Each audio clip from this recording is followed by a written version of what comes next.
আমি আজকে আরেকটা কাহিনী আপনাদের সম্মুখে বলতে চাই, আপনারা মনোযোগ দিয়ে শুনবেন বলে আশা করছি। ভালো লাগলে ভিডিওটা লাইক কমেন্ট এবং দয়া করে শেয়ার করে দিবেন। বেঙ্গলে মাকই শেষ হয়ে গেল, বর্তমান আসামে চলে আসলাম ভয়। আসামেও আসিয়া দেখি আসামেও মাকই নাই, মাকই নাই। কি করব কি করিয়া খাবো চিন্তাই বাসি না। এখন কোথায় গেলে মাকই পাবো, এই চিন্তায় রাত্রি বেলা ঘুম ধরে না। ও ভাই গো, যারা ভিডিও দেখছো সবাইকে অনুরোধ করলাম, যাদের মাল স্টকে রাখা আছে, দাদা আপনারা বেচতে পারতাছেন না, আমাদের সঙ্গে যোগাযোগ করেন। স্ক্রিনের ভিতরে নাম্বার দেওয়া আছে, দাদা অনুরোধ করলাম আপনার মাকই অন্য জায়গায় দিবেন না, আমাদের সঙ্গে যোগাযোগ করেন।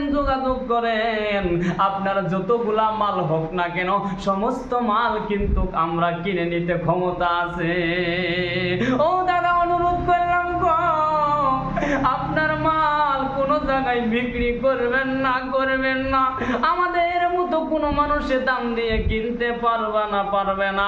এইটা আমি গর্ব করে বলতে পারি, কারণ আমি আসাম থেকে বেঙ্গলও কিন্তু মাকই কিনতে চলে যাই। ও দাদা আসামেও মাকই নাই এবং বেঙ্গলেও মাকই ফুরাইয়া যায়।